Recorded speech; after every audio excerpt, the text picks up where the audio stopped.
Hello all, welcome to the Achieve My Path Academy. Today we will start in this video chapter number 6 of Rural Administration. Civics books का हम इसमें chapter number 6 शुरू कर रहे हैं Rural Administration का. और आई होप अभी तक मेरे को जो भी मैंने आपको वीडियो शेयर की है आप लोग उनसे बहुत ज़्यादा सेटिस्फाइड हो गए. With the good and the positive thought, I am starting my video. And the first topic of this chapter is a quarrel in the village. नाम देखो फर्स्ट चैप्टर का क्या है, रूरल एडमिनिस्ट्रेशन. तो जो क्वेरल है यहाँ पे ये एक विलेज की है. एक विलेज में कन्फ्लिक्ट अराइज हो गया है. उस कन्फ्लिक्ट के कंसर्न में हम इस कंप्लीट चैप्टर में आपको कुछ रूरल एडमिनिस्ट्रेशन के मेन एस्पेक्ट्स के बारे में स्टडी करेंगे. So in villages the quarrels are related to, जो भी बेसिक क्वेरल्स अराइज होती हैं वो किससे रिलेटेड होती हैं. फर्स्ट क्वेश्चन में भी आस्क्ड टू यू कि there are number of quarrels which में अराइजेज इन द विलेज. किस चीज़ को लेकर कॉन्फ्लिक्ट हो सकता है इस चैप्टर के अंदर. लैंड को लेकर हो सकता है, बिल्डिंग बांध को लेकर हो सकता है. ये बहुत कॉमन है विलेजेस में. These are the various. Question बन सकता है आपका, what are the basis for quarrel in villages. So आप easily आंसर कर सकते हो बेटा. These are for the basis of the quarrels and among the various peoples on the basis of the land and building barns, which are etc. very common in the villages. If we are not solving these conflicts, the quarrels in the villages, it may shape up the violence. बहुत violence का रूप ले लेती हैं. हमें इनको timely रोक लेना चाहिए. हमें ये कोशिश करना चाहिए कि वायलेंस किसी भी तरीके से ना हो. तो उसके लिए हमें क्या करना है, अपनी क्वेरल्स को, अपने छोटे छोटे कॉन्फ्लिक्ट को साथ के साथ दूर करते रहना है, ताकि वो गांव में किसी तरह का ऐसा रूप ना ले ले कि उसको कोई सॉल्व ना कर पाए. अगर हम चैप्टर की बात करें तो चैप्टर में क्वेरल क्या राइज हुआ है, Mohan and Raghu. Mohan is the farmer, एक स्मॉल लैंड फार्मर है. उसकी अपनी खुद की एक छोटी सी एग्रीकल्चर फील्ड है जहाँ वो खेती कर रहा है बहुत सालों से. लेकिन उसके फार्मर के पास, एक फील्ड के पास, एक रघु का की भी एक फील्ड है. So there are two peoples, Mohan and the Raghu in the village. They have the conflict. किस बेसिस पे कॉन्फ्लिक्ट होने का कारण क्या है, क्योंकि मोहन को लगता है कि रघु ने कुछ फ्यू सेंटीमीटर बांध को शिफ्ट कर दिया गया है. फॉर एग्जाम्पल गाँव में फील्ड में ऐसे होती हैं, जुड़ी हुई होती हैं एक दूसरे के साथ. तो मोहन को लगा, एक दिन मॉर्निंग में वो उठता है, अपने खेत पे जा रहा होता है, उसको देखता है कि ये जो बाउंड्री लाइन में बांध है ये इधर की तरफ शिफ्ट कर दिया गया है. उसका खेत छोटा हो गया है. उसने रघु को अप्रोच करने की कोशिश की. उसने कोशिश की कि मैं जाता हूँ रघु के पास इस प्रॉब्लम को सॉल्व करने के लिए. But Mohan get frightened. Mohan थोड़ा सा घबरा जाता है. क्यों घबरा जाता है, क्योंकि रघु जो विलेज में रहता है उसके पास अपनी बहुत सारे फील्ड है. उसके जो अंकल हैं वो गांव के सरपंच हैं. He plugged up courage and went to the Raghu's house. फिर भी उसने बहुत थोड़ी सी कोशिश की कि नहीं मुझे आवाज़ उठानी चाहिए और मुझे रघु के घर जाकर इस तरीके से बात करनी चाहिए. वो रघु के घर जाता है. रघु ने बात को मानने से बिल्कुल इनकार कर दिया कि नहीं, मैंने ऐसा कुछ भी बांध को शिफ्ट नहीं किया है. और वो आर्ग्यूमेंट इतना ज़्यादा हो जाता है कि रघु मोहन की अपने सर्वेंट्स के हाथों पिटाई भी करवा देता है और ये कहता है कि इसको हमारे घर से बाहर निकाल कर फेंक दो. जिसकी वजह से वॉयलेंस इतना ज़्यादा बढ़ गया.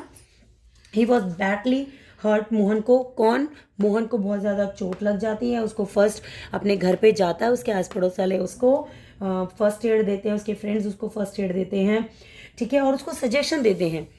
मोहन के जो फ्रेंड्स हैं, रिलेटिव हैं और जो उसके नेबर्स हैं वो उसको एडवाइस देते हैं कि ये तुम्हारी क्या हालत कर दी रघु ने, ऐसे थोड़ी होता है, चलो तुम ना ऐसा करो कि तुम इसकी कंप्लेन कर देते हैं. हम जाकर कहाँ करते हैं, पुलिस में. तो अगर हमारे बीच में आपस में, चाहे वो गांव है चाहे वो सिटी है, अगर हमें कोई कन्फ्लिक्ट अराइज होता है, we can complain with for any case to the police only. Okay. तो इतनी ज़्यादा आर्ग्यूमेंट हो गई थी कि उसके नेबर्स ने उसको इस इंसिडेंट के लिए कहा कि वो पुलिस में जाकर इसकी रिपोर्ट कर दें. इन बिटवीन में क्वेश्चंस आपको एक बार रिवाइज करा देती हूँ. फर्स्ट क्वेश्चन मैंने यह बताया था कि गांव में किस तरीके के क्वेरल्स लोगों के बीच में हो सकते हैं. सेकेंड क्वेश्चन बन सकता है कि अगर इन क्वारल्स को दूर ना किया जाए तो ये क्या इफेक्ट डालेंगे. It can take the shape of the violence. Next question ये कि मोहन फ्राइटेंड क्यों हो रहा था रघु को अप्रोच करने के लिए. नेक्स्ट क्वेश्चन, ऐसा इनके बीच में क्या कन्फ्लिक्ट हुआ था जिसकी वजह से इनके बीच में आर्ग्यूमेंट हो गया था. मोहन के फ्रेंड्स ने, रिलेटिव्स ने, नेबर्स ने मोहन को क्या एडवाइस किया था और क्यों एडवाइस किया था. क्वेश्चन मैंने आपको लास्ट अभी यही पूछा है कि अगर किसने मोहन को एडवाइस किया कि पुलिस स्टेशन में उसको जाकर कंप्लेन करनी चाहिए और वो कौन से पुलिस स्टेशन में जाकर कंप्लेन करेगा, क्यों करेगा पुलिस को कंप्लेन वो. तो हमारा नेक्स्ट टॉपिक यहाँ पर क्या है, area of police station. Raghu कहाँ जाएगा कंप्लेन करने के लिए, पुलिस स्टेशन जाएगा. किसने बताया, नेबर्स ने बताया, उसके फ्रेंड्स और रिलेटिव ने बताया. पुलिस स्टेशन जाने का उसका मोटिव क्या है, क्योंकि हर पुलिस स्टेशन का एक एरिया होता है जो उसके कंट्रोल में आता है. For example, you belongs to particular sector और any locality, a small area. हर एरिया का, हर सेक्टर का, एक लोकेलिटी का क्या होता है, पुलिस स्टेशन. और हर पुलिस स्टेशन का एक हेड होता है, उसको बोलते हैं SHO. वो मैं आपको नेक्स्ट टॉपिक में एक्सप्लेन करूँगी. ठीक है. नेक्स्ट है, जितने भी, चाहे विलेज में हो चाहे सिटीज़ में हो, क्योंकि रूरल एडमिनिस्ट्रेशन पढ़ रहे हैं तो हम बार बार विलेज की बात करेंगे. तो जितने भी, कोई भी अगर चोरी होती है, थेफ्ट होता है, एक्सीडेंट होता है, इंजरी हो जाती है, चोट लग जाती है, एक्सीडेंट हो जाता है, दो लोगों के बीच में लड़ाई हो जाती है, तो वो उसकी कंप्लेन करने कहाँ जाएंगे, पुलिस स्टेशन में जाएंगे. उस इंसिडेंट के होने के डिटेल्स, उस इंसिडेंट, उस इवेंट से रिलेटेड बताएंगे. तो वो जो इन्फॉर्मेशन हम पुलिस को देते हैं, फर्स्ट इंफॉर्मेशन रिपोर्ट, उसको हम FIR बोलते हैं. ये वर्ड आपने पहले भी सुना होगा, FIR क्या होता है, कोई भी इंसिडेंट, कोई भी इवेंट होता है, उसकी हम फर्स्ट रिपोर्ट जाकर जब हम पुलिस स्टेशन में पुलिस हेड को देंगे तो उसको FIR बोलते हैं. Okay. Next, it is the responsibility of the police of that station. जो भी उस पुलिस स्टेशन के हेड होंगे, जो भी हेड होंगे, जो भी वहाँ प्रेजेंट होंगे, ठीक है, उनकी रिस्पॉन्सिबिलिटी बनती है on the basis of the FIR, the information they get, they use to inquiry, they use to investigate and they use to take action. अगर मैं आपसे यहाँ से क्वेश्चन पूछूं, what is the role of police, तो I hope सब बच्चे easily answer कर पाएंगे. The role of the police is to inquiry, to investigate, to take the action.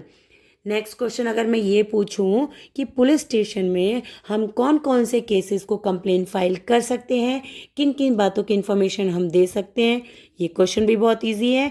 कोई भी हमारे विलेज में, टाउन में, सिटी में थेफ्ट हो जाता है, एक्सीडेंट हो जाता है, इंजरी हो जाती है, फाइट हो जाती है, वो वहाँ पे रिपोर्ट की जाएगी. कहाँ की जाएगी, पुलिस स्टेशन में. जो उस एरिया के एरिया में पुलिस स्टेशन अप्रोच कर सकते हैं इजीली, वो उस एरिया ऑफ पुलिस स्टेशन में जाकर उसको कंप्लेन करेंगे, क्योंकि उस पुलिस स्टेशन के हेड का वहाँ पर कंप्लीट कंट्रोल रहेगा. आप ये सोचो, आप XYZ X प्लेस में रहते हो और आप Y प्लेस की जाके पुलिस स्टेशन में कंप्लेन करोगे, they won't accept your report, they don't accept their FIR. आप X में रहते हो तो आप X के ही पुलिस स्टेशन में जाके कंप्लेन करोगे, Y के पास नहीं जाओगे, वो आपकी कोई हेल्प नहीं कर सकता. लास्टली, मोहन ने कंप्लेन कहाँ की, अपने एरिया के थाने में, पुलिस स्टेशन में रिपोर्ट करी थी. One of the way of the police, one of the neighbours asked, उसके नेबर में, पड़ोस में किसी ने पूछा, why don't we spend money and go to more police station in the town. हम एक ही एरिया के पुलिस स्टेशन में क्यों जाएं, हम बड़े शहर के में पुलिस स्टेशन में जाके कंप्लेन करते हैं. अब क्वेश्चन अराइज होता है, क्या मनी से सारा काम हो जाता, नहीं होता मनी से काम, बल्कि अगर उनको कोई केस फाइल कराना होगा तो वो कहाँ जाएंगे अपने काम को कराने में, एरिया के पुलिस स्टेशन में जाएंगे, ताकि वो लोकल पुलिस स्टेशन उस रिपोर्ट को रिकॉर्ड करके उस रिपोर्ट के ऊपर इंक्वायरी इन्वेस्टिगेट और एक्शन ले सकेगा। अगर वो दूर वाले पुलिस स्टेशन में जाएंगे तो कोई उनकी बात को नहीं सुनेगा और ना उसके ऊपर कोई एक्शन लेगा।